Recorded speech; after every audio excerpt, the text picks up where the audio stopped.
Telangana PCC అధ్యక్షుడిగా రేవంత్ రెడ్డిని నియమించినప్పటి నుంచి తెలంగాణ కాంగ్రెస్లో ఒక నూతన ఉత్సాహం కనబడుతుంది. అయితే రానున్న రోజుల్లో తెలంగాణ కాంగ్రెస్లో ఎలా ఉండబోతుంది, తెలంగాణలో కాంగ్రెస్ పార్టీ అధికారంలోకి రావడానికి ఎలాంటి అవకాశాలు ఉన్నాయనే విషయాలు మనతో పాటు మాట్లాడడానికి తెలంగాణ కాంగ్రెస్ ఫిషర్మెన్ చైర్మన్ మెట్టు సాయి కుమార్ గారు ఉన్నారు. వారితో మాట్లాడి మిగతా విషయాలు తెలుసుకునే ప్రయత్నం చేద్దాం. సాయి కుమార్ గారు చెప్పండి, టీపీసీసీగా రేవంత్ రెడ్డిని ప్రకటించినప్పటి నుంచి తెలంగాణ కాంగ్రెస్లో ఒక నూతన ఉత్సాహం కనబడుతుంది. ఇదే ఉత్సాహంతో 2023లో తెలంగాణలో కాంగ్రెస్ పార్టీ అధికారంలోకి వచ్చే అవకాశాలు ఉన్నాయంటారా? 100% ఉన్నాయండి. ఎందుకంటే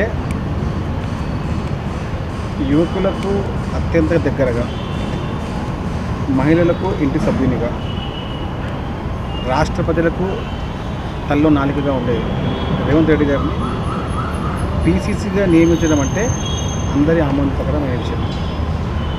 వ్యక్తిగతంగా విషయాలు పక్కన పెట్టిన తర్వాత రాజకీయంగా ఉన్నటువంటి వేరే పార్టీ నాయకులు కూడా రేవంత్ రెడ్డి గారిని ఇష్టపడిన ఉత్తమ నాయకులు,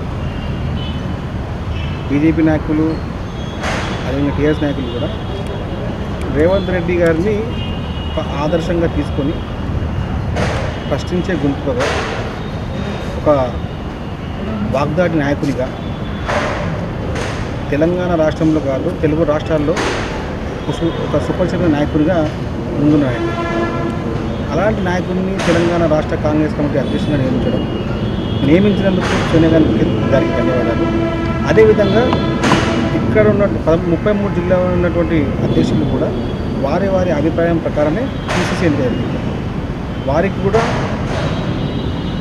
ఒక నిశ్చితమైన నాయకత్వంతో కాంగ్రెస్ పార్టీ ముందుకెళ్ళాలి.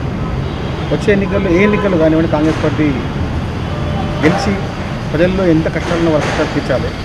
తెలంగాణ ఇచ్చిన కాంగ్రెస్ పార్టీ, తెలంగాణ ఇచ్చిన కాంగ్రెస్ పార్టీకి నాకు జరిగిన నష్టం ఏ పార్టీ జరగలేదు.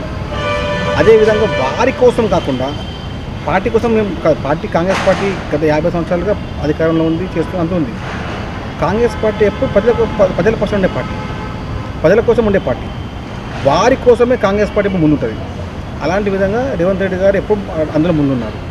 కాబట్టి జరగబోయే సాధారణ ఎన్నికలు కానివ్వండి, వచ్చే ఉప ఎన్నికలు కానివ్వండి, ప్రతి ఎన్నికల్లో కాంగ్రెస్ పార్టీ విజయబాట వేయడానికి రేవంత్ రెడ్డి గారి నాయకత్వంలో ప్రతి కాంగ్రెస్ కార్యకర్త ఒక సైనికుడిగా పనిచేయాలని చెప్పి వారి పిలుపున్నది. అదేవిధంగా రాష్ట్రంలో ఉన్న ప్రతి కాంగ్రెస్ నాయకుడు రేవంత్ రెడ్డి గారి తీసుకు ఎంతో ఆనందంగా ఉన్నారు. వారి నాయకత్వం పనిచేయడానికి అందరూ ముందుకొచ్చారు. అంటే మనం ముఖ్యంగా చూసుకుంటున్నట్లయితే రేవంత్ రెడ్డి గారు ఎంపీగా ఉన్నప్పటి నుంచి వర్కింగ్ ప్రెసిడెంట్ ఉన్నప్పటికీ ఒక ప్రజా సమస్యలపైన ఆయన ఏదైనా సమస్య ఉందని ఆయన ముందుండి పోరాడి ప్రజా సమస్యలపై కొట్లాడతారు. ఇప్పుడు రీసెంట్గా మనం రేవంత్ రెడ్డి మనతో చెప్పారు, మనం మీటింగ్లో జరిగినప్పుడు కూడా ప్రతి ఒక్క కాంగ్రెస్ నాయకులు కానీ కార్యకర్త కానీ ఒక 2 ఏళ్ల వరకు బయటకు వచ్చి ప్రజా సమస్యలపై పోరాడాలని పిలుపునిచ్చారుగా. ఈ నేపథ్యంలో మీరు కూడా ఒక యువ నాయకుడు, మీరు ఎలాంటి పోరాటం చేయగలుగుతున్నారు? కాంగ్రెస్ పార్టీ అనుబంధ సభ్య సంఘాల అధ్యక్షులుగా మేము మాట్లాడుతున్నాము. మాతో అంటే కాంగ్రెస్ పార్టీ అనుబంధ సంఘాల్లో అందరితోనే ముఖాముఖి అయినప్పుడు కాంగ్రెస్ పార్టీ నాయకులుగా ఈ 2 సంవత్సరాలు మీరు ఇంట్లో చెప్పిరండి, వచ్చేది కాంగ్రెస్ ప్రభుత్వమే, ఈ క్షణం నుంచి ఈ నిమిషం నుంచి కాదు, ఈ క్షణం నుంచి మనం పనిచేయాలి. ఆ పని చేసుకుంటూ పోతే ప్రజలు, తెలంగాణ రాష్ట్ర ప్రజలు చాలా కష్టాల్లో ఉన్నారు. అన్ని విధాల్లో మోసపోతున్నారు, అన్నిట్లో మోసాలు అవుతున్నాయి, అదేవిధంగా దోచుకుంటున్నారు తెలంగాణ రాష్ట్రాన్ని. కాబట్టి ఈ రాష్ట్రానికి ఉన్న శని పోవాలంటే, ఈ రాష్ట్రానికి ఉన్న దుర్గుష్టం దరిద్రం పోవాలంటే కాంగ్రెస్ పార్టీ ఒక్కటే ఆ దరిద్రాన్ని దూచుకొని సత్తా ఉందని చెప్పి రేవంత్ రెడ్డి గారి నాయకత్వంలో పనిచేయాలని చెప్పి ప్రతి కాంగ్రెస్ కార్యకర్త ముందుకు రావాలని చెప్పి మొన్న సమావేశంలో మేము తీర్మానించాము. అదేవిధంగా ఏ ఒక్క విషయం పైన అవగాహన లేని నాయకుడు బీజేపీలో ఉన్నారు.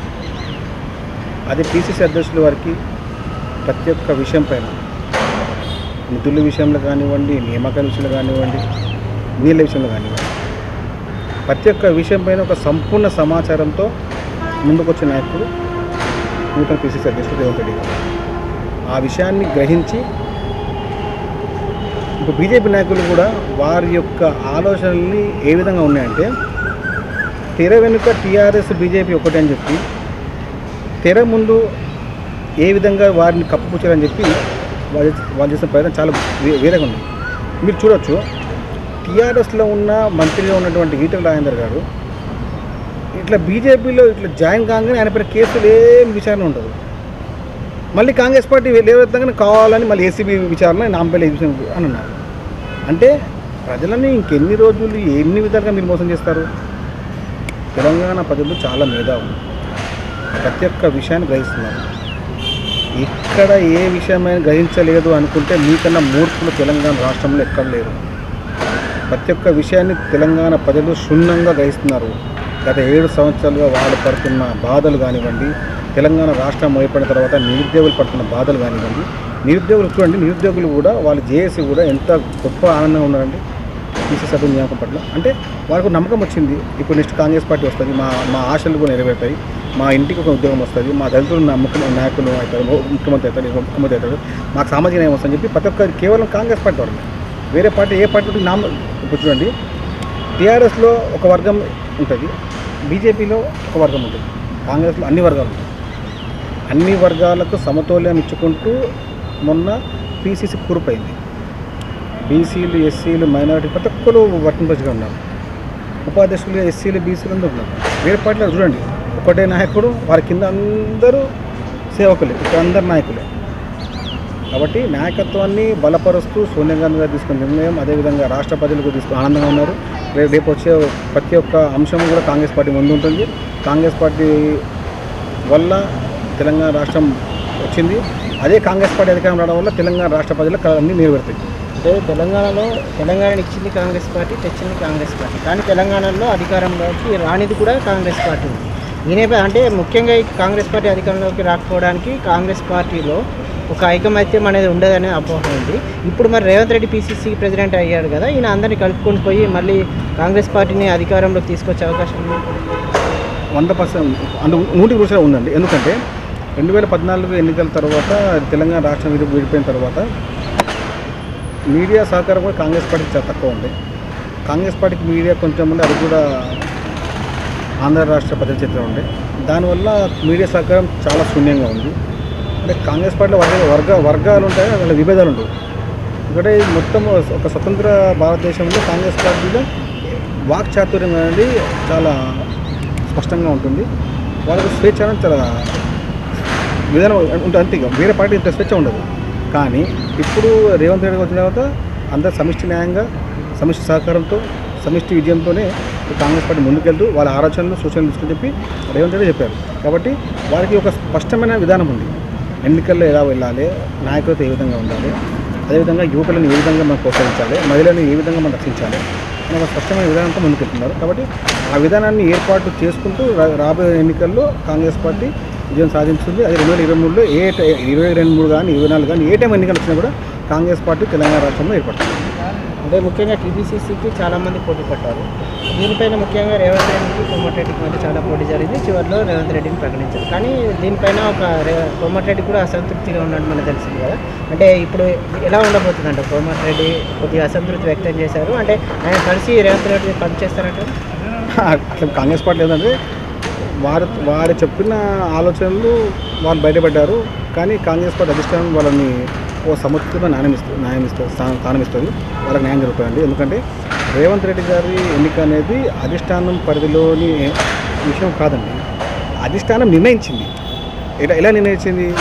రాష్ట్రంలో ఉన్న జిల్లా అధ్యక్షులని, అదేవిధంగా ఎమ్మెల్యే అభ్యర్థులని, పార్లమెంట్ అభ్యర్థులని అందరినీ వారి యొక్క సమాచారం సేకరించి ఆ సమాచారాన్ని తీసుకెళ్ళి కేంద్రంలో ఉన్న అధిష్టానానికి సోనియా గాంధీకి నివేదిక ఇచ్చారు.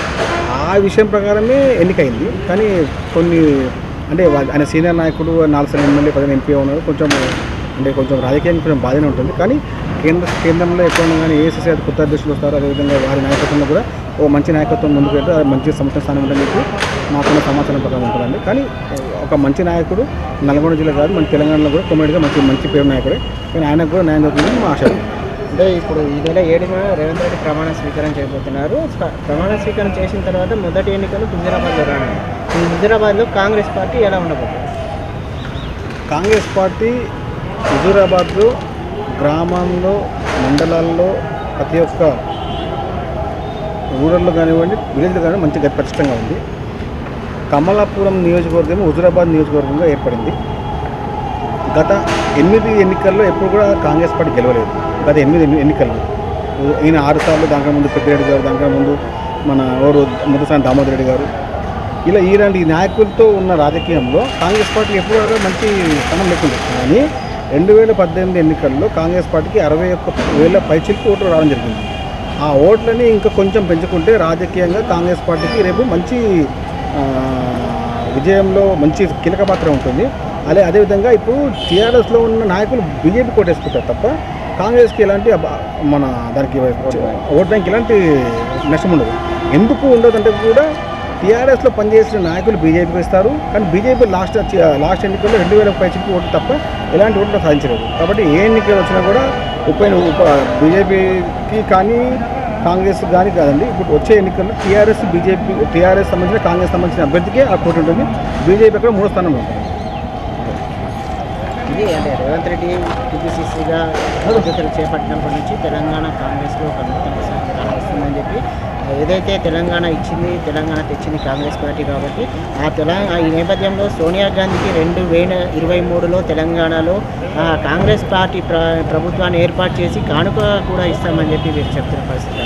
కెమెరామెన్ గుర్ముట్తో నవీన్, వీతి న్యూస్, హైదరాబాద్.